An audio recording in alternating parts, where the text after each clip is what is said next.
Ricco Harbor's dynamic level design makes it a welcoming stage for veterans and newcomers alike.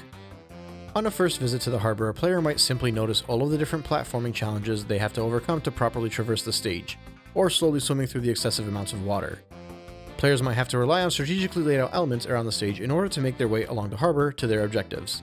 But those that have become accustomed to the control of Mario will find themselves easily side-flipping and hovering past these simple challenges and speeding through the objectives, even some of the more complex objectives that require a player to undergo maneuvers and platforming.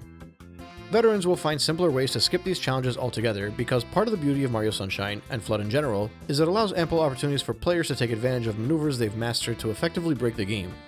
Except it's not really breaking the game, it's completely what is intended. The designers want you to learn to perfect a movement so that a 2-second side flip and hover could completely wash away a 7-minute tedious challenge.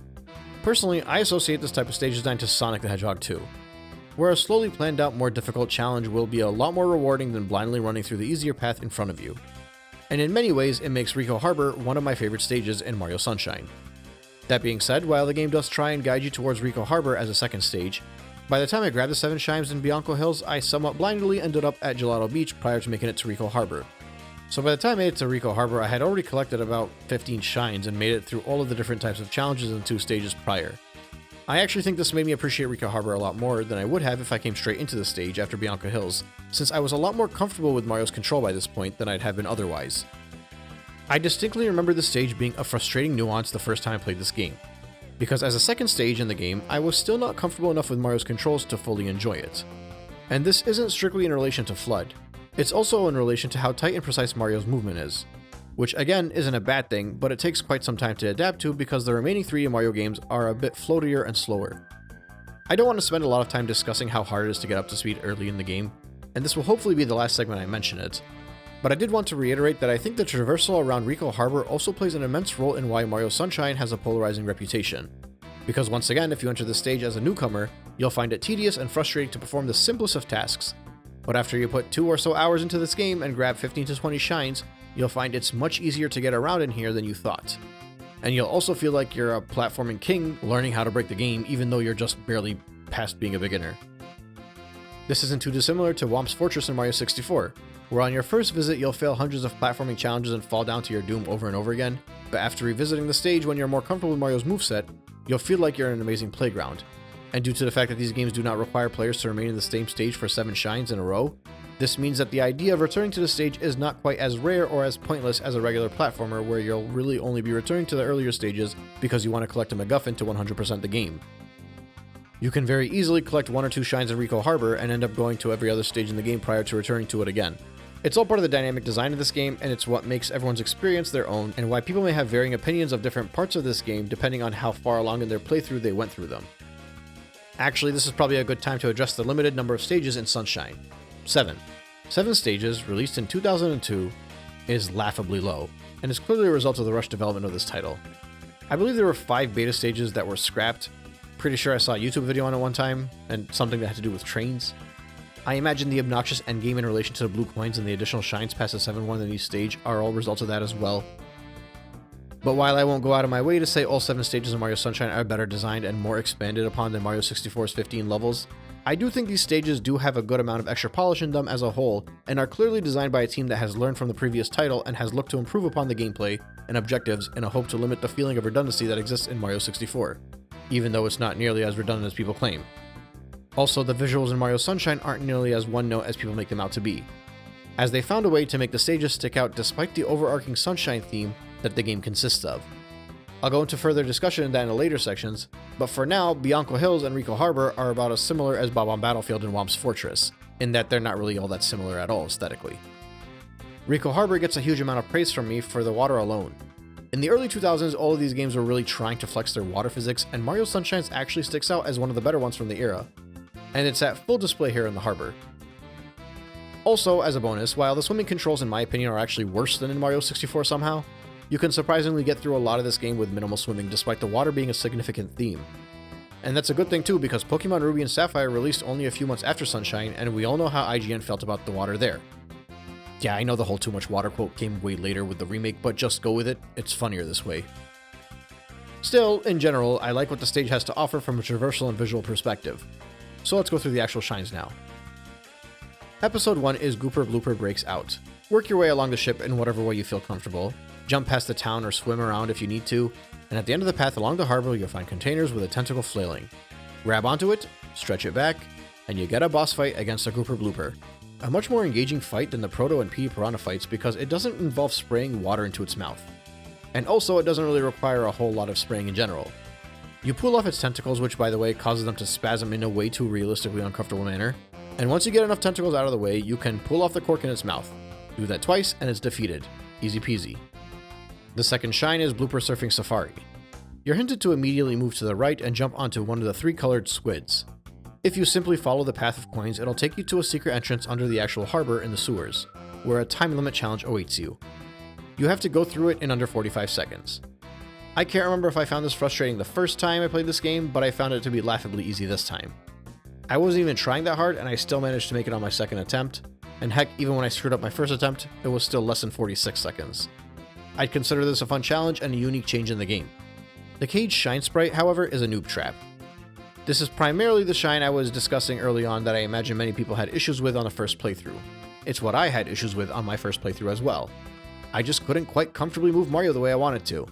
This time around it felt a lot more natural though. And even when I did fall and briefly thought I'd have to redo the whole challenge over again, I experimented a bit with a side flip and flood and found that I could skip like 2/3 of it all.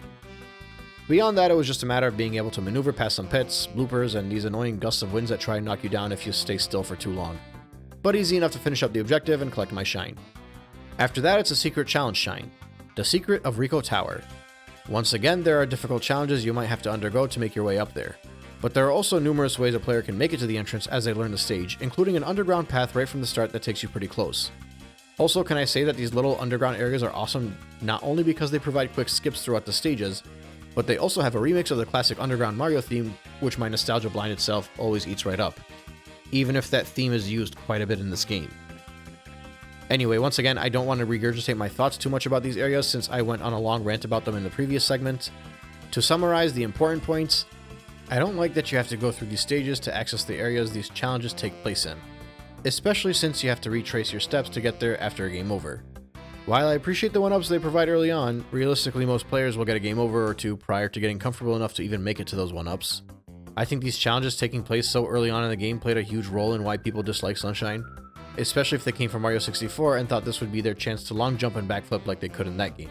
But it still felt too different and wasn't as simple to get a grasp on. And finally, while I've acknowledged and made all of these criticisms, I'd be lying if I said these weren't some of my favorite shines in the game because they feel like a pure platforming retro game challenge, and for some strange reason, I appreciate the fact that they make me want to throw my controller against the wall. To give you an idea, this one in particular took me 20 minutes to grab.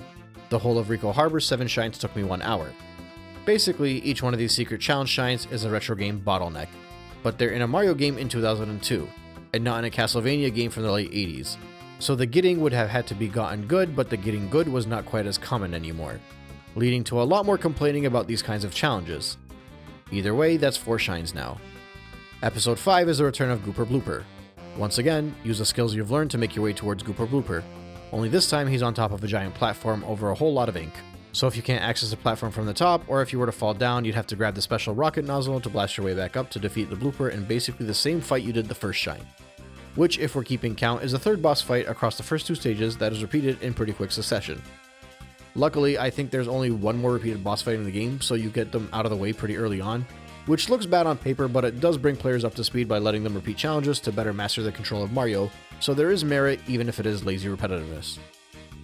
After that, it's a red coin challenge which requires surfing on squids yet again to collect red coins this time. As a reminder, the red coins in Mario Sunshine are not a scavenger hunt.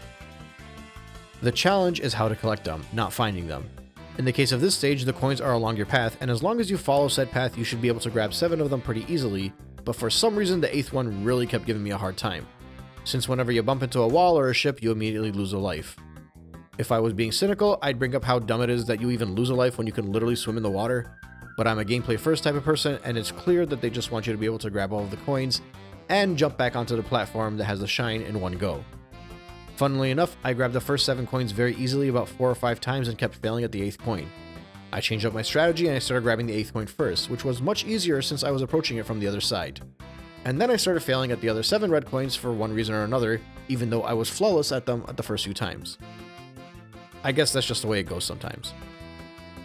Still, while I got close to it, the shine didn't make me want to pull my hair out, which means that the only shine here that did that to me was the secret challenge shine. So now that's 2 stages in a row that the secret challenge shines are the only ones to make that obnoxious and frustrating make me want to pull my hair out list. I have a feeling that's going to be a general theme going forward, but we'll see. The 7th shine is the Shadow Mario Chase. What I like about this one specifically is I noticed Shadow Mario was taking the shortcut that I had done earlier on, which made me realize that part of the benefit of the Shadow Mario challenges as they get more intense is that he leads players towards areas that they might not expect that they can get to. He performs maneuvers that might make them think that's worth attempting. In many ways, Shadow Mario is like that older friend or sibling that beats you in a game of basketball over and over again, but unknowingly is building you into becoming the best baller in the neighborhood, even if you're a few years younger than everyone else, because you got much better at the game by going head to head with someone much more advanced. The more tricks and jumps you see Shadow Mario pull off, the more likely you are to practice and learn to pull off those same maneuvers yourself.